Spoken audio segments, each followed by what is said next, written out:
जैसा कि आप लोगों ने देखा ही है कि अबीर यहाँ आता है और अबीर जब इस लड़की से बात कर रहा होता है तो वो परेशान हो जाता है, क्योंकि ये लड़की इससे बहुत प्यार करती है और ये इसकी शादी हो जाती है तो ये लड़की से पूछती है कि वो कौन थी और क्या लेने आई थी। जी हाँ दोस्तों, और अबीर इधर परेशान होके उसको सब बताता है और जब सब बता देता है तो कमरे से बाहर आ जाता है। फिर एकदम से इधर इनके मन में कुछ खिचड़ी पक रही होती है, जो कि ये सोच रहे थे अरमान और अबीरा के बारे में। तो इनके मन में ये आता है कि अपन एक बार उनके कॉल तो कर लें। तो जब ये उनके कॉल करने की सोचती है तो ये मन ही मन में ये सोचती है कि वो अभी कहाँ होंगे और कहाँ नहीं होंगे, और वो ये नहीं चाहती थी कि वो हमसे हमसे मतलब हमसे गुस्सा हो जाए। तो जैसे ही ये कॉल करती है, ये आदमी यहाँ खड़ा होके उन ये दोनों जा रहे थे इनके तरफ देखता है, क्योंकि जब उन्होंने कॉल किया है तो इन एकदम से इनके कॉल बजा है तो उसके मन में कुछ शंका पैदा होती है।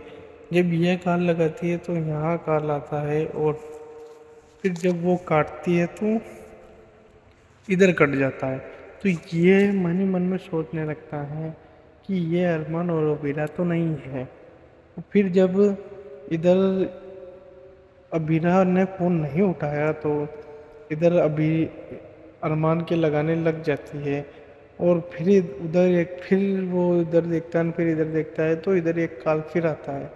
जब वो भी कॉल लगा रही होती है, फिर जब वो कॉल काटती है ये बोलती है कि फ़ोन काट दिया, तो इधर भी फ़ोन कट जाता है तो इसके मन में शंका ज़्यादा ही पैदा होने लगती है और वो परेशान होने के कारण आपस मतलब कुछ उसको समझ में नहीं आ रहा होता है कि अब क्या किया जाए। फिर इतने में ही रोहित और रूही उनसे मिलने आती है और इधर अरमान उसकी डैडी के बाल निकाल रहा होता है। फिर जब वो लड्डू जहाँ रूही और रोहित को खाने थे वहाँ वो अबीरा और अरमान को खिला रही है। जी हाँ दोस्तों, और अबीरा एकदम से बोलती है कि ये लड्डू मैं नहीं तुम ही खाओ, क्योंकि ये बच्चा तुम्हारा भी तो है, तुम भी तो इसकी माँ हो। अबीरा ये बोलती है और रूही इमोशनल हो जाती है और उससे वो कहती है कि हाँ वो तो है, पर ये तुम्हारा ही है। फिर अबीरा जब बोलती है कि तुम इसका ख्याल रखना, अच्छे से रखना, ऐसा बोलती है और फिर उसको गले लगा लेती है। रूही उसको गले लगा के बहुत अच्छा फील कर रही होती है और इधर रोहित भी बोलता है अरमान को, लो भैया लड्डू खाओ। तो अरमान भी वहीं लड्डू खाने लगता है और फिर इतने में ही रोहित और ये ऊपर से देखता है कि ये चारों यहाँ क्या कर रहे हैं, और ये देखता है कि अरमान और अबीरा यहाँ क्या कर रहे हैं इन दोनों के पास।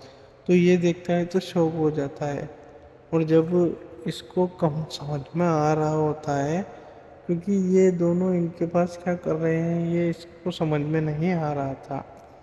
फिर जब रोहित मुस्कुरा रहा था, रोहित कुछ जो भी बात की उन्होंने उसने सुन ली। फिर जब रूही नीचे उतर रही थी तो एकदम से उसका पैर मुड़ जाता है और वो गिरने लगती है।